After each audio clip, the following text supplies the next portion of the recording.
A very good morning to all of you. I am Dr. Ranjita and you all are welcome to Zumexa classes. आज के इस lecture में हम लोग पढ़ने जा रहे हैं साइंस एमसीक्यूज़ के बारे में और साइंस एमसीक्यूज़ के थ्रू हम लोग रिवाइज कर रहे हैं साइंस को. So let's start.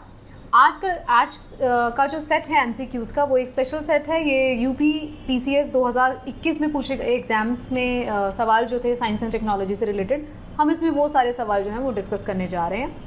तो जैसा मैं आपको हमेशा बताती हूँ कि जो स्टेट पीसीएस हैं, चाहे वो यूपी पीसीएस है या बिहार पीसीएस है, Haryana PCS, MP PCS, Rajasthan and so on, सभी लोग जो है साइंस एंड टेक्नोलॉजी से रिलेटेड सवालों को पूछते हैं एंड द मैक्सिमम जो क्वेश्चंस आते हैं वो एनसीईआरटी के सवाल होते हैं. तो हम इन सेट्स के ज़रिए आपको ये भी दिखाने की कोशिश कर रहे हैं कि ये जो कितने सारे सवाल हैं इनको आप ऑलरेडी जानते हैं और वो सब आप किस वजह से जानते हैं, बिकॉज आप जो है एनसीईआरटी को पढ़ रहे हैं. So let's start. अगर आपका कोई स्पेसिफिक सवाल है तो आप मुझे इस ईमेल एड्रेस पर मेल कर सकते हैं. आपका कोई सजेशन है, आपका कोई रिक्वेस्ट है तो आप मुझे यहाँ पर मेल करके बता सकते हैं. ये मेरा इंस्टाग्राम हैंडल है, आप मुझे फॉलो कर सकते हैं. ये मेरे टेलीग्राम चैनल का लिंक आपको यहाँ पर दिया गया है. इस टेलीग्राम चैनल पर आपको मेरे सभी लेक्चर्स के पीडीएफ मिल जाएंगे जिनको आप रिवीजन के लिए डाउनलोड कर सकते हो. अगर आप चाहते हैं मेरे बाकी के लेक्चर सीरीज़ को भी देखना तो उन सबके लिंक जो हैं आपको इसी टेलीग्राम चैनल पर मिल जाएंगे अलॉन्ग विद ऑल पीडीएफ्स. तो इस सेट का पहला सवाल जो है वो आपसे पूछा जा रहा है आपकी स्क्रीन पर. इसमें आपसे एक बीमारी के बारे में पूछा जा रहा है जिसका नाम है बॉट्यूलिज्म. ओके, बॉट्यूलिज्म नाम की इस बीमारी के बारे में पूछा जा रहा है. कहाँ से उठाया गया सवाल है? अगेन एनसीईआरटी से उठाया हुआ सवाल है. बॉट्यूलिज्म के बारे में पूछा जा रहा है कि क्या होता है. तो बॉट्यूलिज्म क्या एक फूड बॉर्न इन्फेक्शन है, क्या ये फूड बॉर्न इंटॉक्सिकेशन है, क्या वाटर बॉर्न इन्फेक्शन है या वाटर बॉर्न इंटॉक्सिकेशन है?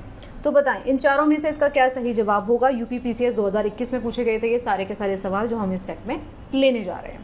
तो बताएं. तो अगर हम बॉट्यूलिज्म के बारे में बात करते हैं तो बॉट्यूलिज्म एक वो उस तरीके की प्रॉब्लम होती है, उस तरीके की बीमारी है जिसके अंदर क्या होता है कि फूड जो होता है, खाना जो होता है, अगर उसको अच्छे से पैक नहीं किया जाता है तो उसके अंदर टॉक्सिन्स डेवलप हो जाते हैं. तो ये फूड बॉर्न इंटॉक्सिकेशन है, राइट.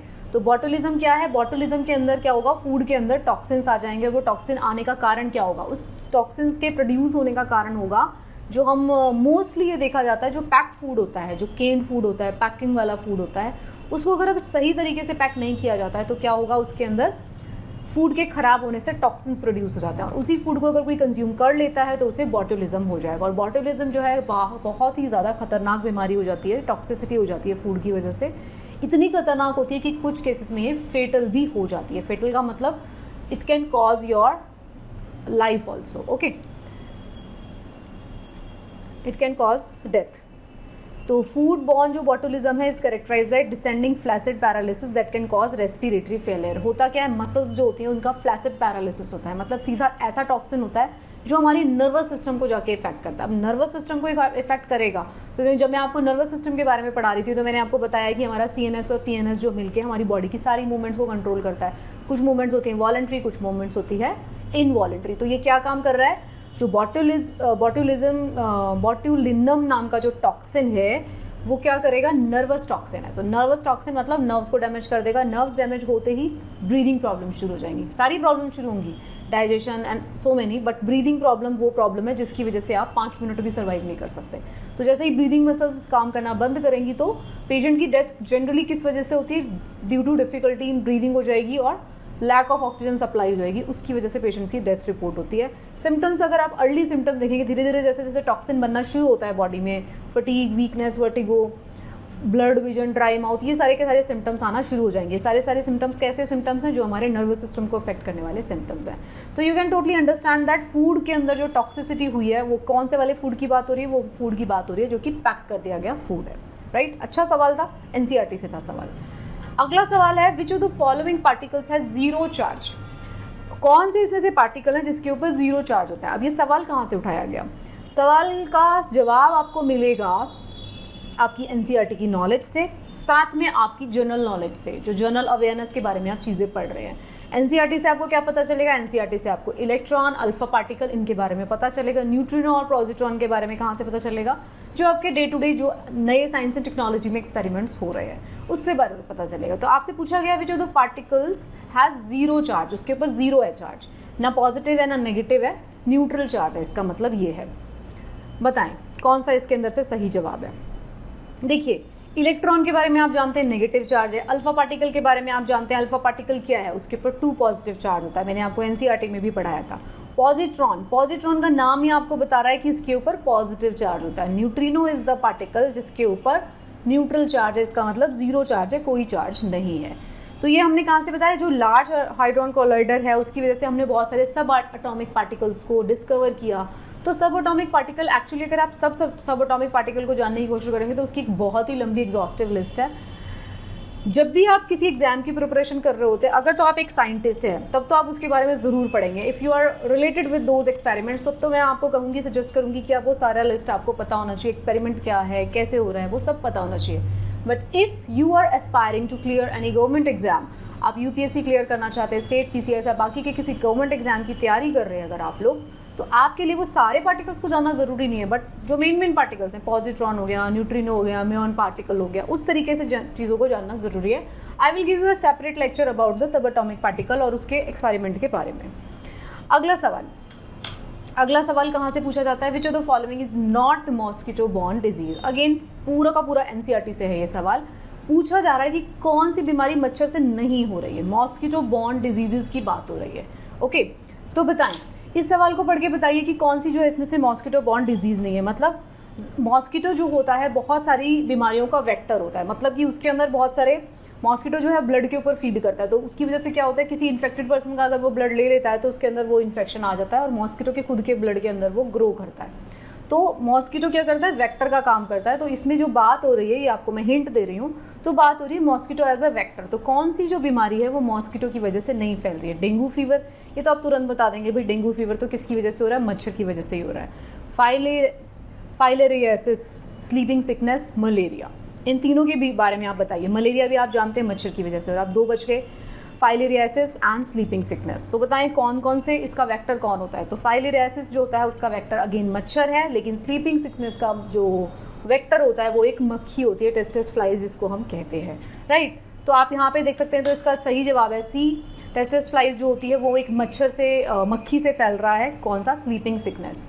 तो मॉस्किटो बॉर्न अगर डिजीज़ के बारे में अगर हम एनालिस्ट करने की कोशिश करते हैं तो ये सारी की सारी जो डिजीज़ हैं ये मॉस्किटो से फैलती हैं। आप PDF डाउनलोड करके आप पढ़ लेना, जीका वायरस, वेस्ट नील virus, chikungunya, dengue, malaria, filariasis, ये सारे के सारे किससे फैल रहे हैं, मच्छर की वजह से फैल रहे हैं। अगर आप ये फाइलेरियासिस जिसको हम वुचेरिया बैंकोफ्टी जो होता है उसकी वजह से हो रहा है, उसके बारे में अगर हम बात कर रहे हैं तो आप इसका लाइफ साइकिल देख सकते हैं, इसमें आप पूरा पढ़ सकते हैं, इस चार्ट से आप पूरा पढ़ लीजिएगा। क्योंकि वेक्टर बॉर्न डिजीज़ से बहुत सारे सवाल आते हैं, तो आई विल वेरी सून मैं आप एक स्पेशल 10 मिनट्स के मेरे सीरीज़ को शुरू करने जा रही हूँ, जिसमें कि हम 10-10 मिनट में छोटे छोटे कॉन्सेप्ट जो हैं उनको देखेंगे। तो after 3-4 days you can totally check, जो है 10 मिनट्स वाला सीरीज़ जो है आपको मिलना शुरू हो जाएगा, जिसमें हम फॉर एग्जांपल ये वाला टॉपिक लेने वाले हैं वेक्टर बॉर्न डिजीज़ के बारे में, जिसमें हम सभी तरीके के वेक्टर्स की बात करेंगे। So that is very beneficial for your exam, क्योंकि एग्जाम में बहुत सारे सवाल पूछे जाते हैं वेक्टर बॉर्न डिजीज़ से रिलेटेड। अगला सवाल जो है आपसे पूछा जा रहा है टापा क्लोथ के बारे में। Tapa cloth is obtain from the plants of which one of the following family. किस प्लांट फैमिली से जो है ये टापा क्लोथ जो है वो हमें मिलता है। कहाँ से आया सवाल, एनसीईआरटी से आया अगेन, ठीक है। तो टापा क्लोथ है वो कौन से प्लांट की फैमिली से मिलता है, तो इसका सही जवाब है, बताइए, इसका सही जवाब है बी, मोरासिए। तो इससे जो है हमें टापा क्लोथ मिलता है। स्पेशल तरीके का क्लोथ है। देखिए क्लोथ किस तरीके से बनता है, हम कॉटन से क्लोथ बनाते हैं, नायलॉन वगैरह जो है सिंथेटिक क्लोथ्स है। टापा क्लोथ है अगेन एक प्लांट से ही बनता है, बट वो एक मोरासी फैमिली के जो प्लांट है उससे बनता है। ओके, अगला सवाल जो आखिरी सवाल है इस सेट का, उसमें आपसे पूछा जा रहा है ब्लू बेबी सिंड्रोम के बारे में। तो ब्लू बेबी सिंड्रोम है वो किस वजह से होता है, is due to the presence of which of the following in blood. हमारे ब्लड में ऐसा क्या बन जाता है जिसकी वजह से ब्लू बेबी सिंड्रोम होगा। ब्लू बेबी सिंड्रोम जैसा कि नाम से ही आपको पता चल रहा है, ब्लू बेबी सिंड्रोम में क्या हो रहा है, बेबी जो है उसका कलर ब्लू दिखाई दे रहा है। अब आपको ये समझना पड़ेगा ब्लू कलर क्यों हो जाता है। तो ब्लू कलर होने का कारण है कि बॉडी के अंदर ऑक्सीजन का डेफिशिएंसी हो गया है। तो कुछ ऐसी कंडीशन डेवलप होती है बॉडी के अंदर, किस वजह से, हीमोग्लोबिन तो हो नहीं सकता, हीमोग्लोबिन तो नॉर्मल कंडीशन में होता है, मेट हीमोग्लोबिन होता है, लेड पॉइजनिंग होती है, नाइट्रेट पॉइजनिंग होती है, किसकी वजह से ब्लू बेबी सिंड्रोम हो रहा है। तो आपसे ये पूछा जा रहा है, तो हीमोग्लोबिन नहीं है, बताइए लेड है, नाइट्रेट है या मेट हीमोग्लोबिन है। तो इसका सही जवाब है बी, मेट हीमोग्लोबिन। अब होता क्या है, मेट हीमोग्लोबिन की वजह से ब्लू बेबी सिंड्रोम होता है, हमारे नॉर्मल हीमोग्लोबिन की बजाय मेट हीमोग्लोबिन बनना शुरू हो जाता है, जिसकी ऑक्सीजन कैरिंग कैपेसिटी जो है बहुत कम होती है। हमारे बॉडी के सारे टिश्यूज़ के पास ऑक्सीजन नहीं पहुंच पाता, जिसकी वजह से स्किन ब्लू दिखाई देना शुरू होती है। तो ये जो है 2 तरीके का हो सकता है, कंजेनिटल मतलब बाय बर्थ हो रहा है, और अर्ली एक्वायर्ड भी हो सकता है। तो एक्वायर्ड भी होगा और कंजेनिटल भी होगा। आप इस चार्ट में देख सकते हैं, कंजेनिटल होगा तो डेफिशिएंसी है क्रोमोसोम्स के अंदर, उसकी वजह से हो रहा है। एक्वायर्ड में क्या होता है, ड्रग एक्सपोजर से भी हो सकता है। बहुत सारी ऐसी दवाएं हैं जिनका एक्सपोजर अगर हो जाए ज़्यादा, तो जैसे कि डैप्सोन, नेफ्थलीन इनहेलेशन, ये सारी चीज़ें हैं। लोकल एनेस्थीसिया ज़्यादा दे दिया गया तो इनकी वजह से क्या होता है, बेंजोकेन की पॉइजनिंग हो सकती है, ले अगेन। तो इसमें क्या होगा, ज़्यादा अगर आपने दे दिया तो इसकी वजह से, पॉइजनिंग की वजह से मेथ हीमोग्लोबिन फॉर्मेशन हो सकती है बॉडी में और ब्लू बेबी सिंड्रोम रिपोर्ट हो सकता है। इसके सिवा कुछ टॉक्सिक एक्सपोजर भी हो सकते हैं, जैसे कि नाइट्रेट्स का एक्सपोजर। अगर पानी के अंदर बहुत ज़्यादा नाइट्रेट्स मौजूद है तो उसकी वजह से पानी, जैसे कुएं के पानी में कई बार नाइट्रेट्स जो होता है मौजूद होते हैं, जो कि मेथ हीमोग्लोबिन कॉज कर सकते हैं। मान लीजिए अगर यही सवाल यूपीएससी पूछती है तो पता क्या पूछेगी आपसे, तो मेथ हीमोग्लोबिन जो है blue baby syndrome can be because of, तो उसके अंदर नाइट्रेट्स भी डाल देगी, उसमें कोई दवाई का नाम भी डाल देगी, इट इज़ ओनली एक्वायर, और आपसे पूछ लेगी 1 2 3 इज़ करेक्ट, 3 4 इज़ करेक्ट, इस टाइप से पूछेगी, डिफिकल्टी लेवल बढ़ा देगी। तो नाइट्रेट पॉइजनिंग है, वो भी इसका कारण हो सकता है। रिक्रिएशनल इनहेलेशन ऑफ नाइट्रेट्स, मतलब नाइट्रेट जो है उसका एक और कारण हो सकता है, ये आपको जानना ज़रूरी है। You can download this PDF और आप जो है इसमें रिवाइज करने के लिए आप उसको यूज़ कर सकते हैं। सो दैट्स इट, ये इस सेट के कुछ सवाल थे। आई होप आपको ये सवाल सॉल्व करके मज़ा आया होगा। ये सारे के सारे सवाल जो है UPPCS 2021 में पूछे गए थे। सवालों को लेने का पर्पस सिर्फ इतना है, एक तो आपकी लर्निंग हो जाए, दूसरा आपको ये समझ में आ जाए कि किस तरीके के सवाल जो है आपके एग्जाम्स में आ रहे हैं, आपका कॉन्फिडेंस बिल्डअप होगा। देखिए, आपको अगर कोई लड़ाई को जीतना है ना, तो एक चीज़ बहुत ज़रूरी होती है कि आपको उस लड़ाई के बारे में प्रैक्टिस करनी होती है। जो जितनी भी हम प्रैक्टिस करते हैं, राइटिंग प्रैक्टिस या किसी भी